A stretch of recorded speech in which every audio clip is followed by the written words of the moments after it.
I'm sure everyone who has passed middle school math class is aware of the number pi. Yeah. Yeah, don't even need to ask you. Obviously, you're aware of pi. Could you define pi, though? I mean, like if someone puts a gun to your head and says, explain to me what pi is. Is it? I don't recall. I don't recall what it is. What the number means. Is it something to do with a circle? Yes. Okay. And I think before reading into this, I could not have told you much more than that. Yeah, it's a that's all I thing know. that's important for circles. I guess the best way to describe, very oversimplifying this, is that it is a way to address a circle constant, like a constant number, and using that as in it, like it never ends, and it's always it's used like in a lot of equations. And I am able to name the first 10 digits. I have it written down here, but I'm covering it up. I do know that it is 3. Wait. Can I say it because I think Yes. I know them, Oh. and I want to know if I know them because I haven't tried. All right, let's hear it. 3.1415926.5. That's all I've got. That's all I remember. 3, 5. Is that right though? Yeah. Okay. Yeah, you got the first 8. Yeah, and then I haven't. I'm impressed with myself. Mostly just because I would be bored in math class and hit the pi button, and then it would just show as many digits Right. as it could display. And I thought, okay, Right. I guess I'll just memorize this for fun until class is over. And it's a determined, like it is a constant number forever. Like Yes. we know all the digits. Of Yes, it, but they don't stop. Yeah, like as computing technology has gotten better over the years, I saw a chart that said like, here's how many digits we knew in 50 BC. Here's how many digits we knew That's in interesting. 1000 AD, and then it just shoots up exponentially sure. when you get to like 1970. even. Imagine now Yes, how many it we know. was like 10 to the 12th power or something ridiculous, to the point where I don't see how that would even be helpful, Right. unless it is something with like space. I feel like Right. outer space, maybe you do actually want to have some crazy quantum thing. Maybe. yes. Who knows? Yeah. Exactly. But I am not here in support of pi. I'm actually here to take pi down a notch. And while it has been kind of the symbol, like as I was kind of saying, pi has been known for thousands of years. I think the ancient Egyptians have even, there's proof that they had a circle constant. But the Greek letter pi has only been representing that number for about 300 years. But as of 2010, and there is a growing movement going forward, there is a new challenger, and it is the Greek letter tau, T-A-U. Okay. And it kind of looks like a capital T, but it's short, basically. But yes, in 2010, the math nerd Michael Hartle wrote what he calls the Tau Manifesto, and he runs a website, and every year he gives updates on the process of adopting tau to replace pi as the circle constant. And what tau represents is just 2 pi. Think about the times that you would use pi in equations in, we'll say, that kind of middle school level math. I think of 2 times pi times the radius. So in that situation, it would just be tau times the radius. Sure. It's a simpler version. You don't have to multiply. And it seems like I'm just cherry picking one that will work. But Hartle and many other people that support tau replacing pi have went through, and every single instance that they can think of that would matter in any math situation, they have found a way to substitute tau in place of pi. So for example, in the Fourier transform, which is an equation that's used in audio noise reduction, in video compression, in video stabilization, all of the pi's can be replaced with taus and it still works. Or in the Gaussian distribution, which for some of you photo and video nerds, if you've seen the Gaussian blur, that is named after like the mathematician Carl Friedrich Gauss. That one also, you can just replace pi with tau, no problems at all. And I was starting to think about this whenever I was watching a video trying to prove all the uses for tau, and I thought, what about pi r squared? How are you going to solve that one? That's the one that came to my mind. Thinking of the equation, is the one I remember. So. Yes. And they've got a solution for that. There is an equation that I'm not going to read here that essentially it reuses some sort of triangle-based equation, but it is able to solve for pi r squared without using pi. Okay. So that one is taken down as well. And then in trigonometry, I remember learning about the unit circle, which I had forgot about since I was 17. I had to refresh myself on it. But the annoying thing about pi is that a full circle is 2 pi.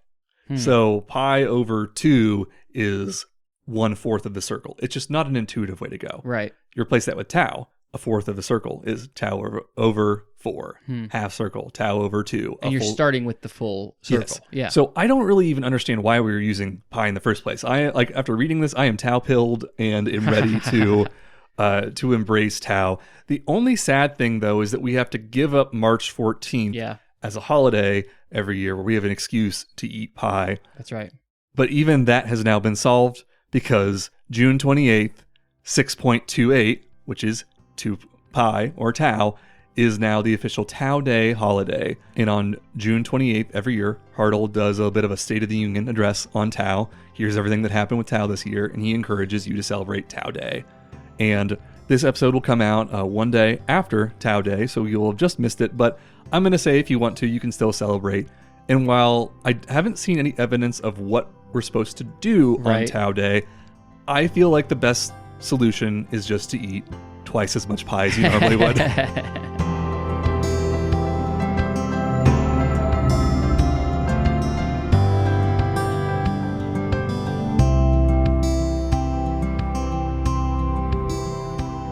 Welcome to the Factoid Podcast. You didn't ask for it, but we're going to tell you about it anyway. My name's Chris Humphreys. And I'm Payton Gessel. Payton, I want you to picture this in your mind. Closing my eyes. It's a Wednesday afternoon after school. You're, let's say, 12 to 13 years old, maybe 14, maybe 11, whatever. You grab your Dish Network remote control. That's what I had. Did you have Dish Network? I didn't have cable or satellite. Really sore subject, Chris. Oh, I'm so sorry. Well, so don't picture it too much. But grab your Dish Network remote control. Okay. This next part will mean less to you. Turn it to channel 172 on Dish Network 172. For those of you out there who did not have it, is Disney Channel. And a good old Disney Channel original movie is on.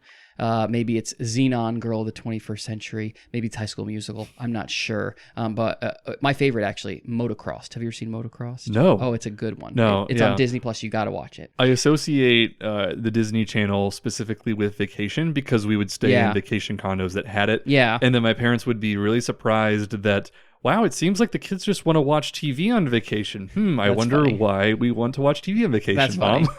Kirsten's the same way. They didn't have cable or anything like that, and so hotels were like Disney Channel machines. You know, there were rumors that my grandma was trying to pay my parents to get like cable or satellite. That's funny. And I have not asked them this as an adult, and we probably should confirm because I think that they just said, well, the cable just won't run up the driveway or whatever.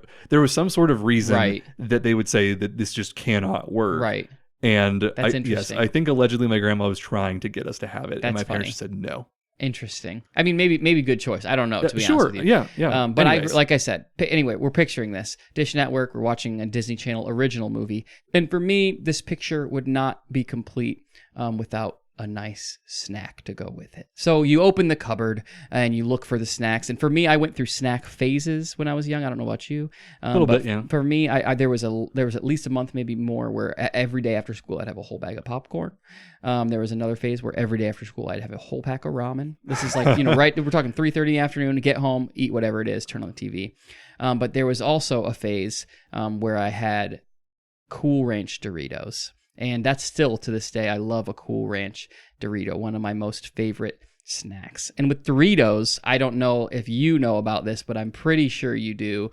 When you open a nice, fresh, crisp Dorito bag, and I'm talking family size, I'm not talking, micro, right? Yeah. Healthy portion. A real 12-year-old's bag.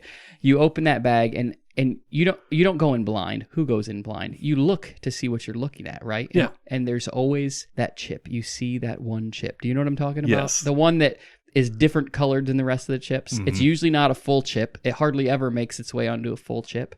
But I like to consider that the Holy Grail chip. It's the one that we're all waiting for. The one that's covered head to toe, if you will, in just Dorito stuff. And I always pictured it, I realized, like my whole life, I pictured it as a vat of liquid that they dunked the chips into. I realized that's not true, but that's what I always pictured. And so I always was like, this is the one that just got left in the vat too long, and it's just covered, it's coated, and you grab that out, you pick it up gingerly so that nothing falls off of it. You also try to get as little on your fingers as possible, and you eat it, and it's the best thing that you'd ever imagined.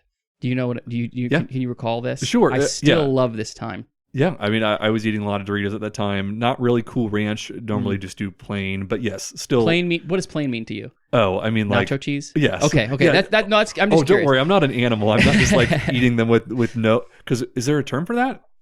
Tortilla chip? Yeah, I guess that would just be a tortilla chip. No, so that's the thing. I was just curious what you meant by that. But so I love that moment when you eat that chip. But then you realize maybe it was a bad idea to do that. Because as you continue looking in the bag, you realize, well, that's the only one I see like that. And then every chip you eat, which you still eat, maybe the rest of the bag, just tastes boring and bland. It's all downhill from here. It's like you're eating a tortilla chip at a Mexican restaurant without any salsa. It's not a bad thing. There's nothing wrong with it. It is still delicious. It's just not as good as the good one. You know what I mean? There's actually one specific day where my mom bought a big bag of these chips. I open it up and I'm looking all over for the one Dorito that I want. And as I couldn't find it right away. So as I found it, I grabbed the chip, I licked off the chip and I put it back in the chip bag. And I did it to every chip. I licked every chip in the bag, wow. Put them back in the cupboard. And I remember coming out like the next day, watching my mom grab that bag and take a chip out and she chewed it up and goes, oh, these are really stale. And she threw the bag away. I was like, never going to tell her that.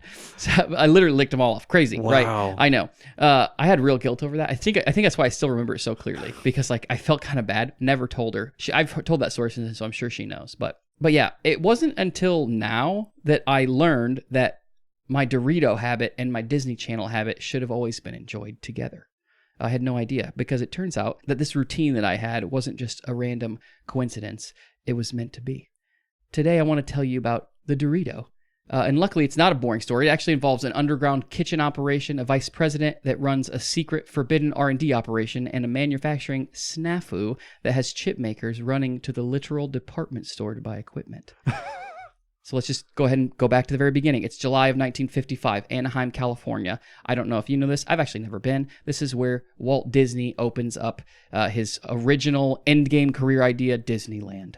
And it's this crazy bit. You know what Disneyland? Everyone knows what it is now, yes. Right? Big, massive state-of-the-art amusement park. And this is an expensive thing to do, even for Walt Disney. So in order to make it happen, he does what we still do to this day. He basically opens it up to sponsors. I'm on the town event planning committee in our town, and that's what we do every year to support these events we do, right? Is pay us money, we'll put your name on a sign, and we'll talk about you and say thank you, and then we get to have this event. You know what I mean? Right. So he does the same thing with restaurants. He says, hey, big companies out there, this is Disney. If you pay us money, you can have a restaurant here. You can be advertised, whatever, right? You get exposure. People are going to come from all over for this. And so they do this. And in August of 1955, just a month after the park opened, the Frito company, Frito-Lay, opened up a sponsored restaurant in the heart of Disneyland called Casa de Fritos. Never heard of it until now, but it's a Fritos restaurant. But this is basically a restaurant that was, it was kind of, the idea of it, like the idea for the restaurant was like to expose people in the 50s to like food that they had not been exposed to. Because like Mexican food, Mexican culture, it's in California, but it wasn't like, yes. It wasn't like it is now. My understanding is the 1950s was a lot of food exposure. Yes. Because that's when pizza is starting to become popular yes. in the U.S. There's just a lot of things that we take for granted as being yes. like different world foods that, like, name a person that doesn't eat Mexican food, right. or at least has never had it. Yes, like, even in the very, very stuck in the past rural town I live in, people eat Mexican food. Oh, yeah, you know absolutely. what I mean? Yeah. And I mean, like, that's the thing. Seriously, like, growing up, we were not well cultured as far as food goes. We were definitely very boring Americans as far as that goes, but we ate Mexican food. You had tacos. Exactly. Yeah, exactly. We had our tacos. We went to the Mexican restaurant, and that was the thing. But this was kind of the beginning of that. And so they decided to do that, but it was Fritos branded, so everything had Fritos in it. And I didn't realize it, but I guess a Fritos chip is like supposed to be like Mexican food inspired.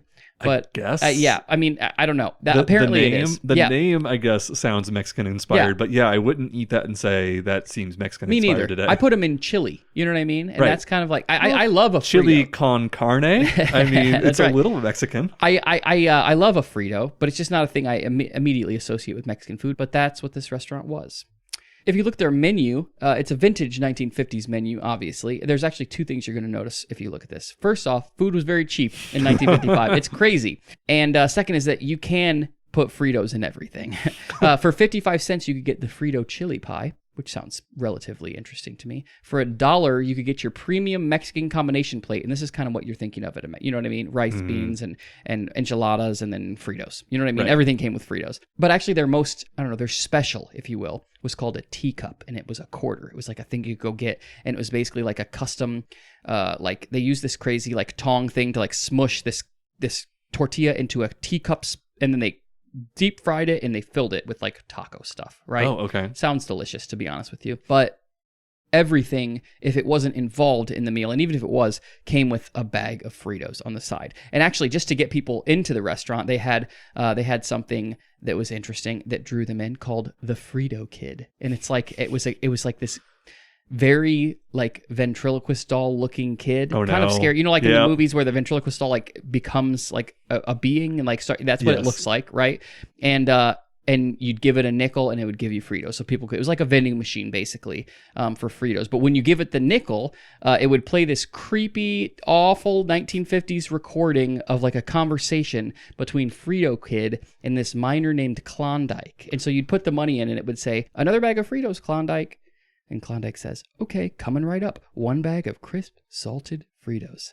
Partner, you just bought the world's biggest nickel's worth. Right, Klondike? Right. Bag of gold. Fritos Golden Chips of Corn." Every time someone bought it, that's what it said. That's a really long thing for... It is a long thing, especially for a place like Disneyland, where there's probably a lot of people going through. Right. At what point does he steal your soul? I think that's immediately. That's right away. But Fritos' corporate office loved this restaurant. They loved everything about it. It gave them a lot of exposure. It did exactly what they wanted to do. It was worth their money. It was worth their investment. And they actually didn't even see this restaurant as a way for them to make money. It was strictly a marketing machine. They didn't care about making money at all. They just wanted exposure to people, so people would then, when they left Disney World, go buy Fritos at the store. But here's the catch. While the Frito company supplied all the branded bags of Fritos, they actually didn't have infrastructure to make or manufacture any of the rest of the stuff, right? So they had to contract this out to a company, and for that they used a local company called Alex Foods.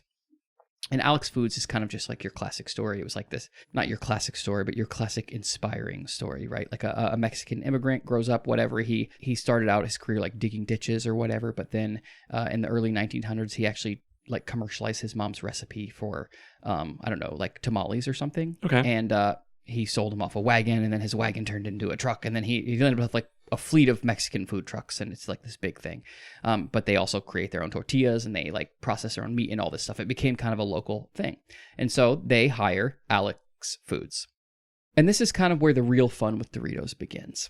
One morning, a salesman with Alex, who was working at Disney, was unloading all their boxes at the back of the dock of Casa de Fritos. And as he was walking through with all the stuff, he notices the workers carrying out boxes and stacks of just dirt, like old tortillas that were stale, and throwing them away, just throwing them in the garbage. And it turns out after a day with these like fresh tortillas, like after a day or so, they get less good. They're not really usable in something like an enchilada, something where you need like a nice soft tortilla. They don't really work well. Yeah, I've made some homemade tortillas before, and yes, you want to consume those as fast as possible. Right away, right? And so they just threw them away. And something they did actually in Mexico that this salesman knew about was, if you deep fry these, they last longer, they taste fine, you don't worry about it, and it's like a different thing. And so he just tells them, "Hey guys, instead of throwing these out, why don't you cut them up, you deep fry them, toss them in some seasoning, and you use them as something," right? And so they think, "I never thought of that. I guess we could do it." Because again, these are kind of just like, these are like fast food workers. You know what I'm saying? We're not talking about Fritos, the company, the corporate folks. This is like people who work at a fast food place, right? So they're not thinking this through. They think, you know what? Why not? We'll go ahead and do it. Worst case, it's no fun and we just stop trying it. But if otherwise, maybe this is good. We're not wasting stuff. That seems like a good thing. And so they cut them into triangles, deep fried them, put seasonings on them, savory ones usually, and they gave the chips to people in place of Fritos when they maybe didn't have enough, or just when they had a bunch of these tortillas to get rid of.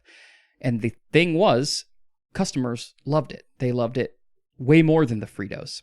They quickly became way more popular than the Fritos. And the manager of the restaurant, his name's Joe, he noticed that people loved them, and he decided that, you know what, we're just going to go ahead and add this to the menu. It's going to be a thing that people can get, and we're going to give them out even more often. And the plus for him as the manager was like, we're using this stuff that we're normally throwing away, and we're making money out of it. That's a positive. How can this be a bad deal? Well, It wasn't. But the thing was, this was supposed to be a Fritos restaurant, and the Fritos headquarters didn't know anything about this thing they were doing. I don't think they probably would have liked it. they didn't like it, most definitely. And in fact, they wanted this, I talked about it before, they wanted this to be a marketing thing. They did not care about the restaurant at all. And in fact, it's even like said that the big wigs would come down and check on things or whatever, and they would like get mad at the manager for selling so well, for trying these things to make business better, because they don't care about that. They don't want to put money into it. They don't want to work on it. They just want people to know about Fritos. But that's just how it was. It seems kind of silly to me, but whatever. So for about a year, this worked out very well for them. These chips were the most popular thing in the park. People loved to go get them. But in 1961, so a little bit after, there's this guy named Archibald Clark West, and that's when he comes onto the scene. He was the vice president of marketing for Frito-Lay's, the new vice president. Him and his family would often take a bunch of vacations, as you do when you're an A-team member at a big company. Mm-hmm. But it had become the practice for them to go to Disneyland. And so him and his family were on a trip to Disneyland. And one day he walked into the Casa de Fritos restaurant, which he probably avoided most of the time, because why go to work while you're on vacation? Exactly, you know what I mean? right. But so he finally goes by and he sees all these people. It's packed, it's loaded, and he sees all these people walking away with these deep fried triangle tortilla chips. And they're incredibly popular. And he immediately, as the marketing guy he is, says, this is actually something that could be marketed so well, because in the chip world, we have Lay's chips, right? Frito-Lay, we have Lay's thin, crispy, greasy potato chips, but we also have Fritos, but there's nothing in the middle. There's nothing that is less dense than a Frito, more dense than you know what I mean? There's nothing that fits that. And so I feel like, hey, maybe this is something we should look at. These seem to be very popular. So he goes home. Immediately, as soon as he gets home, he runs up to the office and he says, guys, we got to do this. This seems like a really good idea. And they say, that's crazy. It turns out they were kind of conservative as far as their investments, and they didn't want to risk anything. And they think, what we're doing is working. Why would we worry about it? And they basically forbid him from moving on with this. But Archibald, being the guy that he was, sort of a rebel, he didn't want to quit. And so instead of quitting, he just used some of the power and influence he had within the company to like move discretionary funds from somewhere that someone wouldn't notice into research and development for a new chip like this. So he does it, and they're working on it. And then in the background, as an independent, like he used an independent company to do it who wasn't connected, so it wasn't like all internal. And he got a prototype, and he even did a bunch of market research. People tested it and tried it. And so he eventually gets all this done, and he takes it back to the board and says, look, I probably shouldn't have, but I did this, and here's a prototype. Why don't you take a bite? And also, we have all this research that says people love it and they want it. Can we please do it? Out of context, you're talking about research and development into chips, and it is hard to imagine that you were talking about a Dorito not like a CPU. Yeah, no. We're talking research and development in the chip world, the most important world here. But even though they didn't want him to do this, they saw what was at this point proof that people did want it, and they thought maybe it's less of a risk than we thought it was. Okay, fine, we'll go with it. And this is how the Dorito was born. So just a little bit of time later, in 1964, the official Frito-Lay company hired Alex Foods, the same company in Anaheim, to mass produce chips for a test market in Southern California. They purchased all the equipment they needed and whatever, and they kind of financed that for that family company. But the demand was so high that like Alex Foods had to work 24/7. Their entire staff, everybody had to work constantly, all day, every day, to try to keep up with demand, and they couldn't do it. By 1966, the Dorito was the most popular chip in the world, and they had to move production like in-house to this facility they had in Tulsa, Oklahoma.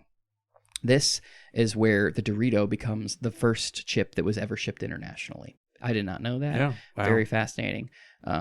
This is what's interesting. This is what I thought was interesting when you said plain Doritos, because the Dorito that took off, right? This Dorito that we're talking about is just, quote, toasted corn flavor. So it's literally just a tortilla chip, as far as I understand. So maybe at the time, tortilla chips just weren't necessarily the popularity that they have now. Maybe you couldn't just go buy a bag of tortilla. I don't know. I think maybe the craveability factor was not as big in the 60s, and they were just happy to have something. Yes. And so I thought that was very interesting. Yeah. But people did start to get bored with it, and people did start asking for more and wanting something different. And so in 1967, the company had apparently become slightly less risk averse and decided to try something new. And so they came out with the taco flavor of Dorito. But since it was brand new and no one had ever come out with a chip like this yet, obviously their chips were a thing, right? They made chips, but no one had ever come out with a chip quite like this. They didn't have any sort of manufacturing equipment to do this. And so there was this like smart engineering minded guy who kind of worked around with them in Frito-Lay, and he literally just went to Sears, bought cement mixers and a hand oil sprayer. Wow. And then they made a taco seasoning out of Lowry's seasoning and store brand taco seasoning, mixed it together, and they put the chips in the cement mixer, sprayed it with oil, and dumped the seasoning in it. Right? They literally Wow. I know. So it's crazy to me. Number one, that happened. Number two, that it's all it takes to make a Doritos is you just shake it up with seasoning. Like, again, my brain always pictured a huge vat. I know that, but like, that's crazy. But that's all it is, basically. And then, turns out it worked out very well for them. They sold very well. They invested in the equipment. They had the infrastructure, and it took off. It was a hit. And by the early 70s, they'd come out with the Dorito that we now all know as the Dorito, the nacho cheese flavor. In fact, Cool Ranch didn't come out until 1986. It was quite a while later. But yeah, Cool Ranch will always be my favorite. It's one of those ones that I feel bad to eat them because they do smell, but they just taste too good to not eat them, in my opinion. But yeah, I do think it's so fascinating that the Dorito, that if I say, give me some Doritos, people are going to hand me a nacho cheese bag. That's the one. I don't know if Doritos even makes tortilla chips anymore.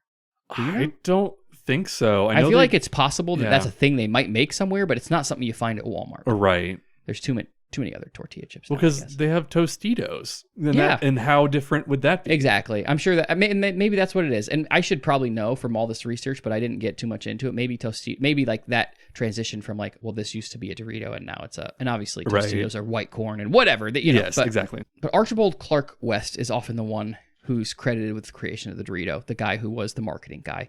And he might have even claimed that for himself. I don't know the guy. But the Dorito that we know of today definitely did not come from him. The creator was actually the manager of that fast food restaurant in Disneyland in the 1950s, Joe Nugent. When Archibald West was buried in 2011, his family, as kind of a thing for him, they tossed Doritos down into the grave as his body went down. Thought that was kind of fun.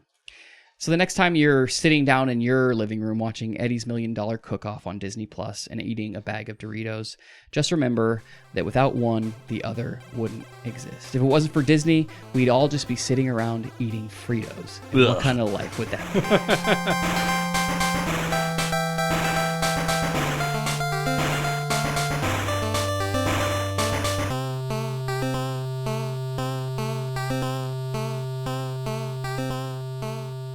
Chris, have you ever been to Washington, D.C.? Never have. Really? Yeah, wow. I never have. I know they like every school takes trips. A bunch of people go there all the time. I've never been though. Were you a bad kid? Did your school go and not you? I know my school had opportunities to go, and I think it was one of those things that like certainly my family would have been fine with like sending me to something like that. Right. I just didn't ever care. Interesting. Yeah. Okay. Yeah. So we went in 8th grade for our trip. I think Amy's school did 5th grade, so I know that age kind of varies.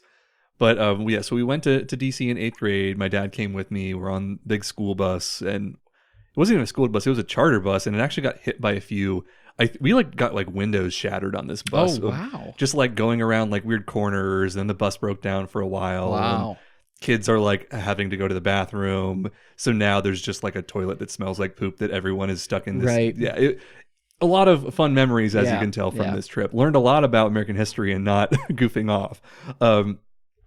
But we eventually also went to Gettysburg because it was kind of nearby. And the thing I remember from Gettysburg is that I went to the gift shop and I bought a letter opener that looked like a sword. So it was maybe like a 4-inch long blade, and it was very dull. Like it was enough to open a letter, but it kind of looked like a weapon. So I thought, oh man, yeah, this is cool. I got like a little sword. And then I get home and my siblings say, how many letters are you opening that you need to have a letter opener? You're 14. But yeah, from what I can tell, other than you, I guess the DC school trip is a pretty common thing for kids in the Midwest to do. And we spent pretty much the entire 8th grade year leading up to this trip learning about the American Civil War with the goal of now you're going to go see all these places that we've been talking about throughout the year.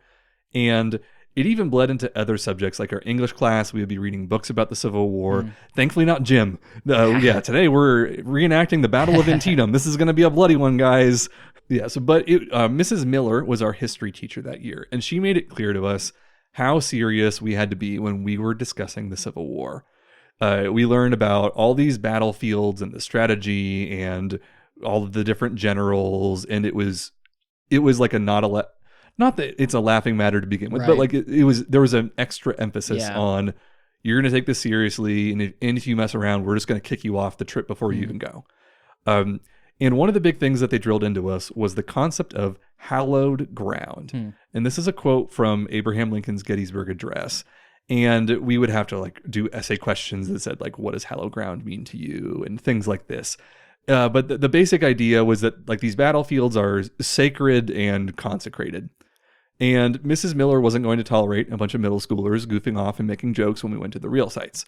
But intentionally or not, this really gave me the idea that all of these old-timey people were supposed to be revered and respected, that there wasn't like a single ridiculous, funny thing that happened during this time period.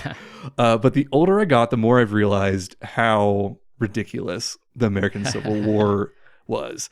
So, for example, my dad has done a great job with documenting our family history. And one of the ancestors that he taught us about was my great-great-great-grandfather, Jacob Gessel. And Jacob Gessel fought for the Union, and there were two stories that we would hear about him. The first one is that he was constantly losing his bayonet. I think we found invoices from the military for two different instances where he lost his bayonet and had to pay to buy a new one. No way. And then when he gets back from the war, he gets home and his wife says, I'm not letting you in the house. You smell too bad. Go and like wash off in the creek, and before I will let you come in, and maybe you'll smell better then. That's funny. So it's like all I know about, you hear about Abraham Lincoln and all of the great things he did and all the generals. And then you got stinky old Jacob Gessel over here who keeps losing his gun sword. And it's like, it's hard to take it seriously. But if you zoom out a bit and focus on the Civil War as a whole, I'd like to tell you about two different battles that exemplify how ridiculous this war really was. The first one you probably learned a little bit about in school, but maybe not all the details of it. But this second one, oh my gosh, I cannot wait to tell you about the Battle of the Crater. So the first one is the first Battle of Bull Run. Do you remember anything about Bull Run? I don't remember anything about it, but I know that my brain is recognizing that name. It was one of the earlier battles in the Civil War, and it was very close to Washington, D.C. And the people at the time thought that this Southern uprising wasn't even going to be really a war. It's going to be a quick thing that gets squashed. So a lot of rich, well-to-do people in the D.C. area, and even specifically members of Congress, they said, we want to go and watch a war. Like we've heard all of these cool things about war. We've looked at all of the paintings. I want to see a war firsthand and see like a battle unfold. So they just like packed up picnic lunches and went out to watch the Battle of Bull Run unfold. And this is a great example of how human nature just does not change no matter how advanced our society gets. Because this is basically like the idea of Instagram versus reality. This is when you see a picture of a lake and it's very blue and it looks so beautiful. And then you go to that lake and it's a different season of the year and it's cloudy that day and you don't know how to photograph things well, and you go at this lake and you think, man, this looks so much worse than it did in the picture. This is what all of these people were doing with the war, because they get to the hill and they say, okay, here's where I should be able to watch the Battle of Bull Run unfold. And they can't see anything well, and they say, oh man, I guess we got to get closer. So they brought these carriages out, like horse-drawn carriages, and eventually they ditch them at a spot, and then they go on foot, and they're just hiking on this very hot day down towards the battlefield. And right around this time is when the Union soldiers are losing and have to retreat. And they retreat back into all of the rich spectators. And then they also run into all of the carriages that are empty because all the people got off them. And this moment was called the Great Skedaddle of everyone just colliding at the edge of this battlefield, all because people wanted to see what war looked like. Wow. And up to this point, the only time they had seen war was in paintings. So I think this was why they were so confused and why they had to go get a better look. Because if you look at like, I'm thinking of something like Liberty Leading the People. That's like the famous like French, it's like the Coldplay album, you know what I'm talking about? Where there's like a lady in the battlefield and there's like people that are like French Revolution things happening. Okay. Anyways, like the troops are placed in a certain way that is just very photogenic. They are placed in and it's just, there's nothing in the foreground. There's nothing in the background. Right. There's a clear view of everything. So this was just this battle was a great example of people not realizing that maybe art makes things look better than they do in real life. But now I want to tell you about the Battle of the Crater. Thank you to my friend Tom for telling me about this a couple of years ago. Tom knows all about very obscure war things, and one of his specialties is mid to late 1800s warfare. Okay. So in Virginia, and this is around 1864, so towards the end of the war, there was a 9-month period of trench warfare going on called the Siege of Petersburg, which that surprised me. I think of trench warfare as World War I. Sure. But they were doing it back in the 1860s. And both sides were kind of at a standstill, and they were trying to break this stalemate. And the Siege of Petersburg, the goal of it was for the Union to capture Petersburg and to cut off communication to Richmond, which was the capital of the Confederacy. Uh-huh. And if they could do that, then maybe they could end the war a little bit sooner, and maybe fewer lives would be lost. So General Grant, Ulysses S. Grant, the $50 bill guy, he is asking his troops, hey, do you guys have any ideas for how to break this siege and be able to, to get through the trench warfare and capture Petersburg? And one of the ideas that got floated to him by one of the soldiers was, how about we dig a really long tunnel and then blow up the tunnel? And he thinks, this is a pretty stupid idea, but I have nothing else for you to do right now. I guess just like try some stuff, which was, he was doing the equivalent of like telling the intern like to do busy work. Go ahead. That's fine. I don't know, dig a hole for, like, that'll take you a while, right? That'll take you 3 weeks. Okay, great. I'll come up with something later for you. So the division of the military of the army that was doing this were a lot of coal miners from Pennsylvania. So even though their idea sounded absurd, they actually had a lot of experience with digging. They knew how to dig a hole. Yes. So they dug a 500-foot long tunnel about 50 feet underground over the course of a few weeks. That's crazy. And they didn't even have like normal tools. They were like breaking apart like wooden boxes and turning them into shovels. And they somehow did this. It was maybe like 5 feet tall, where like it was enough where you could like kind of hunch walk through it. And they also had a really cool engineering feat that was called like the chimney effect. So think of like a chimney in an old-timey house. Basically, you would have to dig ventilation shafts every so or so odd feet in order to like not suffocate. Right. And in order to cycle like fresh air in. But if they dug a bunch of ventilation shafts, the Confederates would be able to see them coming, because the Confederates knew something is going on. We think that they're digging underneath us, but we can't find them. Right. So they were able to not dig extra ventilation shafts because they put like a big chimney thing behind Union lines, and the hot air would rise, and basically it was creating its own like ventilation system that just worked on its own. That's interesting. And they were able to do that without getting caught by the Confederates. I feel like the fact that people could do this, it is proof to me that people aren't lying when they say young people don't work very hard. Like, that's crazy. Like, that is amazing, actually. Yeah, give me 2 weeks and I don't think I'm not sure I could dig 50 feet down in 2 weeks. Yeah, exactly. Seriously. Or it's with a real shovel. Right, exactly. And if I do, I'm going to, I'm sure the dirt's going to be compacted. There's going to be some problem where I say, I give up. Yeah, not doing this. Yeah. So after a few weeks, they dig the tunnel, and it is a reality. And then the Union generals then had to come up with some sort of strategy around this. Now we've got a tunnel. What do we do? Right, exactly. So they placed 320 kegs of gunpowder in the shaft that they had built. And they sealed off all of the entrances, because they built they didn't even just go straight. They made like a T at the end. They did a lot of extra, like superfluous stuff. So they fill all of that with gunpowder. Wow. And then they run a fuse the whole 500 feet out. Wow. And this is possibly the most like Wile E. Coyote thing I have ever heard of. Like, you have TNT, you're digging a hole. It needs like, I don't know, like a poster of like a tunnel that says like train go through here or something.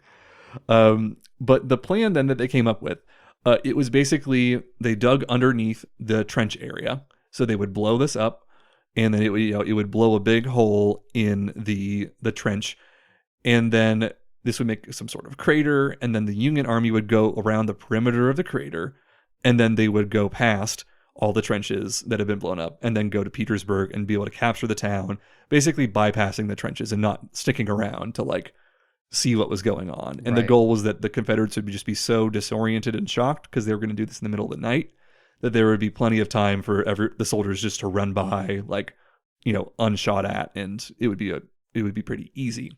So now they had to decide which division was going to lead this charge past the crater.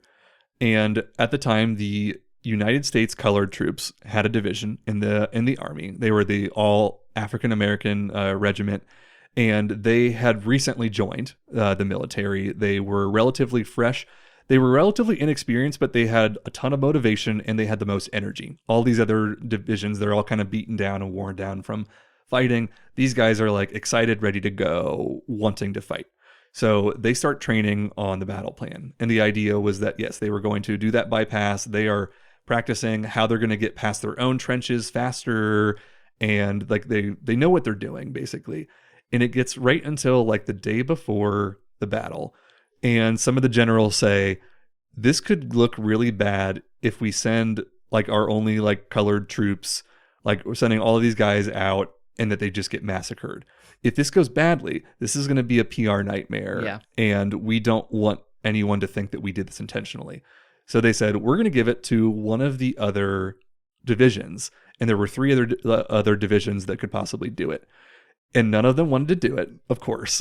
Right. So they made them literally draw straws. They did like draw the short straw. Right. And the name of the guy who drew the short straw was James H. Ledley. So he and his division were chosen to lead the charge. And there are a lot of problems with James Ledley. I hate to tell you, the brigadier general title was maybe not fitting for him. First of all, he was known by all of his peers to be a coward. Okay. His boss did not know that, apparently. But yes, like all of his troops said, like, yeah, this guy's like a total coward. He was known for actually like hiding during battle. Oh, okay. Yeah. Yes, like that's pretty intense. Yeah. The next thing is that he didn't tell his men what the plan was. Okay. For this. He just like didn't inform them, here's how you're going to go. Like they just had to kind of guess. Wow. And the last thing is that he got drunk during the battle and didn't even show up. He was just hanging out with the other generals drunk in the middle of the night, never made an appearance on the battlefield. Wow. And this appears to be a common theme back in that time period.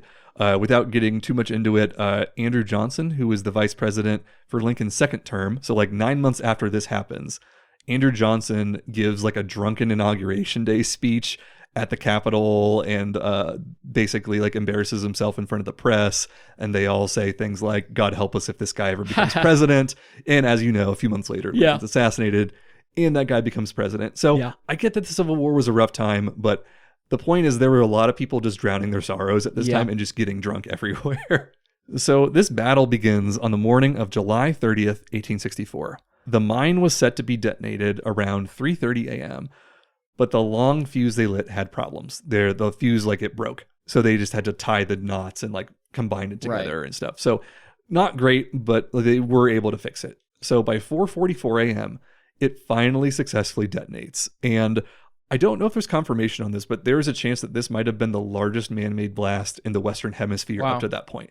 So this was like a pretty seriously big explosion. Yeah. Well, you said hundreds of barrels of gunpowder. Yeah, like 300 kegs. Like a lot. Yes, exactly. So far, this is working incredibly well. It kills 278 Confederate troops immediately, stuns a lot of the troops around them because it's the middle of the night. And, the crater forms from all of the earth getting shot up into the air. But unfortunately, Ledley's division wasn't trained on what they were supposed to do next. So with all the trenches in the way, instead of putting ladders over top of the trenches like the other troops had been trained to do, they went in and out and in and out and in and out every single one of these trenches. So it took them a long time. So the Confederates are starting to become kind of unstunned at this point, the ones that had survived. And they're starting to say, like, hey, what's going on here? Like, where are the soldiers? Right. So then they finally approached the crater, and instead of running around it, they ran into it. They ran into the crater. They thought it would be like a foxhole and that this would give them cover. And as soon as they got in it, they realized, whoa, that's deeper than I thought. Oh no, this is actually a really bad idea. And it's 25 feet deep and now I'm stuck. That's funny. And a lot of the earth that got like thrown up into the air from the explosion kind of fell back down. So you have like a lot of like loose dirt that I think made it look like it was not as deep as it actually was. So the first division, Ledley's division, goes in, and none of the other generals are up there on the front line. So they just keep sending the next division in to follow until all of the divisions have all just followed the previous one. And they all end up in this giant crater, and they're all kind of stuck here trying to get out. And there was a quote from someone who was there who described them as a mass of worms crawling all over each other. So the Confederates launched mortars into the crater and ended up killing most of the Union soldiers. So there were some survivors, but about 6,000 Union troops were killed in that battle versus the Confederates' 1,800. That's crazy. So are you telling me there were thousands of people in that hole? Yes, I think that there were just thousands of people in a hole in the ground. Did no one stop and think, they don't look like they're doing good down there? I don't know. Like you would have to think that someone, and maybe a couple, I have to imagine like there's got to have been one There are guy. people, I'm sure. And I also understand, I'm sure that there's like an understood expectation of like doing what you're supposed to do. Like I understand that too. So that people think, well, if this is what they're doing, then that's what we're doing. This is what General Ledley told me to do. But it's like, man, like that seems like, I don't know. Yes, not a great idea. And there were even some reports of like the Confederates maybe like having some pity on the Union, which is funny because at this point, like Confederates are pretty much like they saw the writing on the wall. They knew they were losing this war. But yeah, like after this battle, though, Ledley is put on leave and told not to return. Yeah. I think his boss, who's the one who changed up the divisions, also was put on leave and was told like, don't come back. But this battle ultimately makes no difference in the outcome of the war. The siege of Petersburg was not broken. The trenches didn't move forward or backward in any direction. The tide is not turned. So this battle started as busy work and just ended up as a big waste of time. So the question to you, Chris, should we still consider this battlefield hallowed ground? It's like a tough question to ask. Like, do you think this is like a serious thing, or that we should like be proud of and respect, or should we call it what it is and say like, this is just kind of dumb? I feel like it's hard. It's a hard question you ask because like you want to at minimum you want to respect the lives that were lost there. Of and course. It's so sad. Like think about like incredibly thousands sad. of people who had no reason to die had to die because of negligence. Yeah, is what it is. But it's also it would be kind of silly to not see the ridiculousness in that. So I don't have an answer. I don't have an answer for that. But it's hard to not see. It's hard to take both sides into account. I feel like you have to remove the fact that it's human lives to find it funny because it is very comical. Yes. But you can't remove. You know what I mean? I don't know. It's kind of like the phrase, comedy is tragedy plus time. Yeah. Like if this happened a few years ago, this would not be. Right. Not funny. There was a movie that was made about this. I think it might have been made about other Civil War things, but like, I mean, it wasn't a comedy, I'll tell you that. Right. It was like a serious thing. But yeah, like it's something, I think that is a good answer though, like where I cannot say it is fully one or the other. And like, I'm glad that they didn't teach us this in middle school. Like think about how well that would go over in class. But yeah, as I've been thinking about this just as we come up on the 250th anniversary of the country of like, is there anything I can learn from this? And I think the best I could come up with was that war is just often idealized by the people who have probably never personally experienced it. Like if you're like me and you've only seen war in movies, really, like you probably don't have a great idea of what it truly is like. Yeah.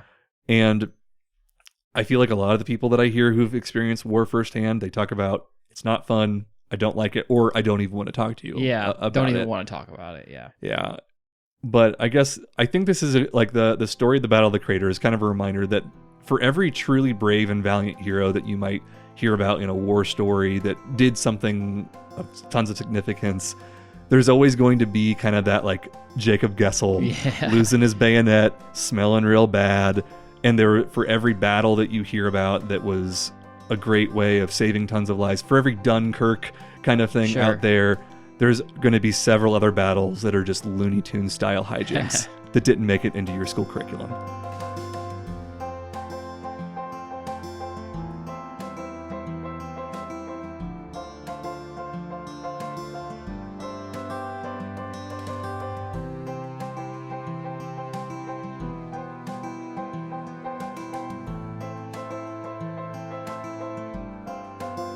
Thank you for listening to the Factoid Podcast.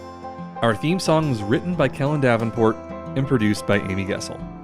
Chris edits the episodes, and we record in my home studio. We'll see you in 2 weeks.